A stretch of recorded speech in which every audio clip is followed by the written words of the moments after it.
Hi friends, welcome you. ఈ వీడియోలో వచ్చేసి జావా ప్రోగ్రామ్ యూజ్ చేసి 2 నెంబర్స్ని ఎలా స్వాప్ చేయాలో చూద్దాం. అసలు స్వాపింగ్ అంటే ఏంటో తెలుసుకుందాం ఫస్ట్. ఇక్కడ చూడండి, బిఫోర్ స్వాపింగ్ అంటే స్వాప్ చేయకముందు ఏ వాల్యూ వచ్చేసి 10 ఉంది, అలాగే బి వాల్యూ వచ్చేసి 20 ఉంది.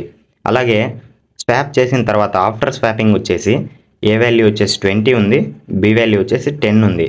అంటే ఏ వాల్యూ వచ్చేసి బి వాల్యూలోకి వెళ్ళింది, బి వాల్యూ వచ్చేసి ఏ వాల్యూలోకి వచ్చేసింది. అంటే సింపుల్గా చెప్పాలంటే వేరియబుల్స్ని ఇంటర్చేంజ్ చేయడమే స్వాపింగ్ అంటారు. ఇప్పుడు ఈ ప్రోగ్రామ్ని ప్రాక్టికల్గా చేసి చూద్దాం. దీనికోసం నేను ఆన్లైన్ జావా కంపైలర్ యూజ్ చేస్తున్నాను.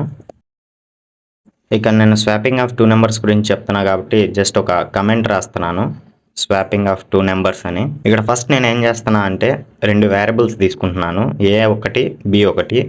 ఏ వేరియబుల్లో వచ్చేసి వాల్యూ 10ని స్టోర్ చేసుకుంటున్నాను, అలాగే బి వేరియబుల్లో వచ్చేసి వేరియబుల్ 20ని స్టోర్ చేసుకుంటున్నాను.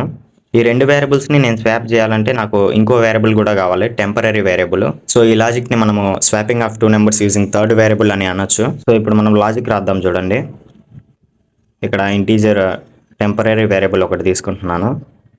ఈ టెంపరరీ వేరియబుల్లో నేను ఏని స్టోర్ చేసుకుంటున్నాను, అలాగే ఏ వేరియబుల్లో వచ్చేసి బి వేరియబుల్ వాల్యూ స్టోర్ చేసుకుంటున్నాను. ఇప్పుడు బి వేరియబుల్లో వచ్చేసి టెంపరరీ వేరియబుల్ యొక్క వాల్యూ స్టోర్ చేసుకుంటున్నాను. ఇదేనండి లాజిక్. ఈ లాజిక్ ఎలా వర్క్ అవుద్దో చూద్దాం ఒకసారి. సో ఇక్కడ ఏంటంటే ఫస్ట్ వచ్చేసి మన దగ్గర ఉండే 3 వేరియబుల్స్ రాసుకుందాం, వేరియబుల్ ఏ అండ్ బి, అలాగే థర్డ్ వేరియబుల్ వచ్చేసి టీ. ఇనిషియల్గా వేరియబుల్ ఏలో వాల్యూ ఎంత స్టోర్ చేసాం, 10ని స్టోర్ చేసాం. అలాగే వేరియబుల్ బిలో 20ని స్టోర్ చేసుకున్నాం.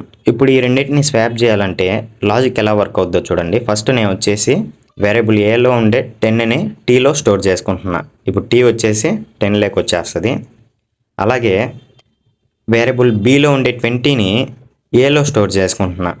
ఇప్పుడు బిలో ఉండే 20 వచ్చేసి ఏలో స్టోర్ చేశా. సో ఏలో 10 వాల్యూ అనేది ఎరేజ్ అయిపోయి 20 అనేది కొత్తగా అప్డేట్ అవుతుంది.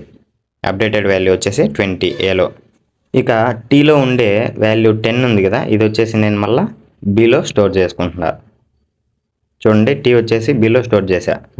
బిలో ముందు ఎంత ఉన్నది, 20 ఉన్నది కదా, ఆ వాల్యూ ఎరేజ్ అయిపోతుంది. ఇప్పుడు అప్డేటెడ్ వాల్యూ ఎంత బిలో 10. సో ఇక్కడ చూడండి, ఇక్కడ యూజ్ చేసిన లాజిక్లో టీ అనే థర్డ్ వేరియబుల్ యూజ్ చేసి మనం బి వాల్యూ ఏలో స్టోర్ చేసాం, అలాగే ఏ వాల్యూ బిలో స్టోర్ చేసాం. సో ఇక్కడ మనం ప్రింట్ చేద్దాం. ఫస్ట్ ఇది వచ్చేసి బిఫోర్ స్వాపింగ్ ముందు ఏ వాల్యూ బి వాల్యూ ఎంతో చూడడానికి. నెక్స్ట్ ప్రింటింగ్ వచ్చేసి ఆఫ్టర్ స్వాపింగ్. ఈ 2 ప్రింట్ స్టేట్మెంట్లు ఇచ్చేసి మనం ఒకసారి ప్రోగ్రామ్ని రన్ చేస్తాం. ఇక్కడ ఒకసారి అవుట్పుట్ చూడండి. First before swapping A and B value ఎంత, 10, 20. అలాగే ఆఫ్టర్ స్వాపింగ్ అంటే స్వాప్ చేసిన తర్వాత ఇంటర్చేంజ్ అయినాయి, 2 మారిపోయినాయి. 10 అనేది 20, 20 అనేది 10 అయిపోయినాయి. సో ఈ లాజిక్ యూజ్ చేసి మీరు 2 నెంబర్స్ని స్వాప్ చేసేయచ్చు. ఈ వీడియో కానీ మీకు నచ్చినట్లయితే తప్పకుండా లైక్ చేయండి. Thank you.